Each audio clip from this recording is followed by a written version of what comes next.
Good morning, children. This is Venkatachalam, your science 2 teacher. Today we are going to discuss a structure of DNA. The DNA is a hereditary material of all living organisms. It carries the genetic information from one generation to another one generation. You know very well. The DNA was first observed by a German biologist, Friedrich Miescher, in 1869. But for many years, the research persons could not realize the importance of the molecules. It was until the 1953, James Watson and Greeks, there are two persons figure out the structure of DNA. The DNA is a double stranded helix and it is carrying the biological informations, and also awarded the Nobel Prize in the year of 1962. The discovery concerned the molecular structure of nucleic acid and its significance for the information transfer in the living material. There are two kinds of nucleic acid: deoxyribonucleic acids and ribonucleic acid, DNA and RNA. Both type of nucleic acids are present in all plants and animals. The DNA is found mainly in the chromatin of cell nucleus, whereas the most of RNA is present in the cell cytoplasm and in a 10% in a nucleolus. It may be added that the extra nuclear is also exists. It occurs in a mitochondria and a chloroplast. The DNA is made up of millions nucleotides. It is also called polynucleotides. Each nucleotide it consists of three components: A, sugar molecules; B, nitrogenous base; C, a phosphate group. Pentose sugar. There are two types of nucleic acids are differentiated primarily on the basis of 5-carbon keto sugar or pentose. The D2-deoxyribo sugar, hence the name is deoxyribonucleic acid or deoxyribonucleic acids. The next one is nitrogenous bases. There are two types of nitrogenous bases are found in all nucleic acids. The nitrogenous bases are derivative of pyrimidine and purine. The pyrimidine bases are thymine and cytosine, and purine bases are adenine and guanine. James Watson and Francis Crick proposed a double helical DNA model. This model is also called a B form because the DNA consists of a right-handed double helix with two helical polynucleotide chain that are coiled around a common axis to form a right-handed and form a B structures. This coil held together by a hydrogen bonds. It is occur between a complementary pairs of nitrogenous base.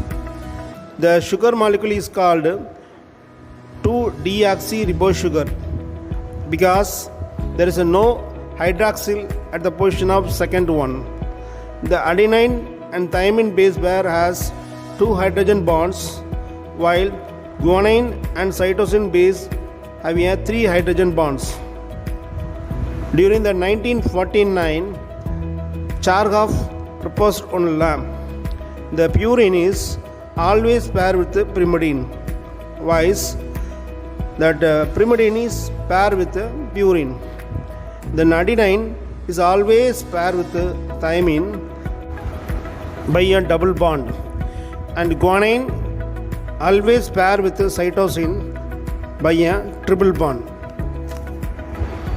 So the nitrogenous base pairing between the nitrogen base is very specific, and always between the purine and pyrimidine is linked by the hydrogen bond. This is called a complementary base pairing. Here the hydrogen bonds between the nitrogenous base make the DNA molecule stable and strong one.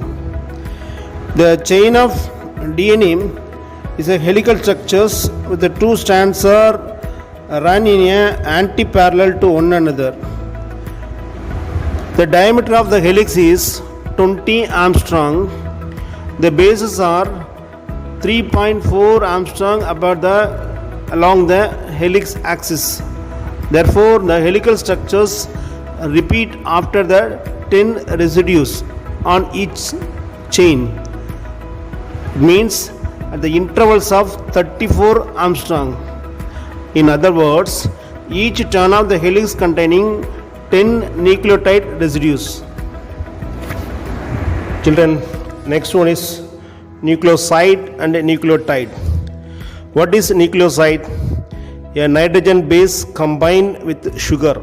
It is known as nucleoside. Nucleotide means a nucleoside combined with a phosphate group. This is called nucleotides. Just differentiate. Nucleotide is a nucleoside combined with a phosphate. It is called a nucleotide. Nucleoside means a nitrogen base combined with a sugar molecule. The nucleotides in a helix are joined together by a phosphodiester bond. The phosphodiester linkage is given a inherent polarity to the DNA helix. They form a strong covalent bonds, and it gives rise to a strength and stability to the polynucleotide chain. Children, the DNA molecule consists of two polynucleotide chains. Each chains are a double-stranded helix structures. You know very well. The two strands run in a anti-parallel to one another. Here one strand is run in a 5' to 3' directions. Now another one strands runs in a 3' to 5' direction. These are an anti-parallel to each other. The 5 end has a phosphate group and 3' end has a OH group. The angle between the two sugar molecules from a base pair is about 120 degree for the narrow angle, and the opposite is 240 for the wide angle. The narrow angle is between the sugar and generate a minor group, and the larger angles are on the edge, it generates a major group.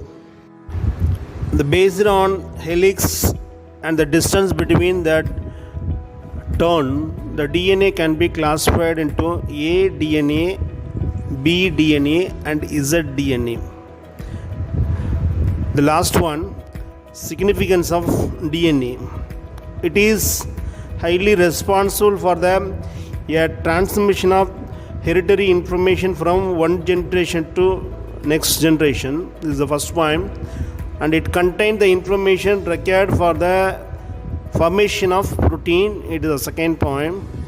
It controls the development process and the life activity of an organism. This is the third point. Okay children, let's continue the remaining portion in next class. Take care. Bye.